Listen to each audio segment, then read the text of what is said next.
আজ হচ্ছে 6 এপ্রিল। আজকে আমি যাব আমাদের ব্যান্ডেলের মেন ফেস্টিভ্যাল এলবেল ফেস্টিভ্যালে। তো আমি এখানে রেডি হয়ে টোটো ধরে সোজা চলে গেছিলাম ব্যান্ডেল মোড়ে। এখানে যারা পুজো করে থাকে তারা টানা 1 মাস নিরামিষ খায় এবং মেন পুজো শুরু হওয়ার 1 সপ্তাহ আগে থেকে চলে এদের নানান রিচুয়াল।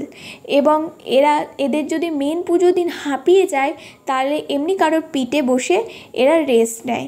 এই পুজোতে শুধু ছেলেরা না, মেয়েরাও কিন্তু করে থাকে। আর এই পুজোতে যদি আপনারা দেখে থাকেন, টোটো করে এমনকি পাশে পাশে শরবত আর ডাব এদের খাওয়াতে থাকে।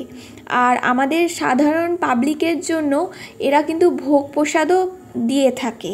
আর টোটো করে বিস্কুট ফ্রুটি কিন্তু আপনাদের দিতে থাকবেই। আর এদের পুজো কিন্তু প্রচুর জাগ্রত। আমার কিন্তু প্রচুর ভয় লাগে এদের পুজোতে।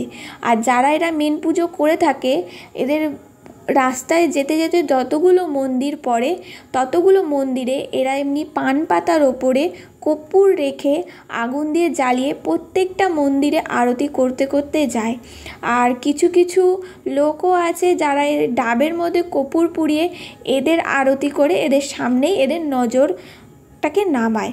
তো এই পুজোটা আমি সেকেন্ড টাইম আমি অ্যাটেন্ড করছি। এর আগে ফার্স্ট টাইম করেছিলাম, প্রচুর ভয় লেগেছিলো, কিন্তু সেকেন্ড টাইম এদের সাথে গিয়ে কিন্তু খুব ভালো লেগেছিলো। এরা লাস্ট মন্দিরে গিয়ে বড় একটা আগুন থাকে, আগুন জ্বালানো থাকে, তার ওপর এরা হেঁটে পার হয়। আর এদের পিঠে কিন্তু রড দিয়ে একদম রথ টানা থাকে, সেটা ওরা রডটা খুললো।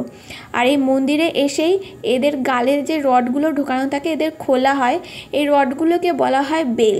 তো এখানে আমি এলবেল থেকে বাড়ি এসে গেছিলাম সকালে, আস্তে আস্তে কিন্তু সন্ধ্যা হয়ে গেছিলো।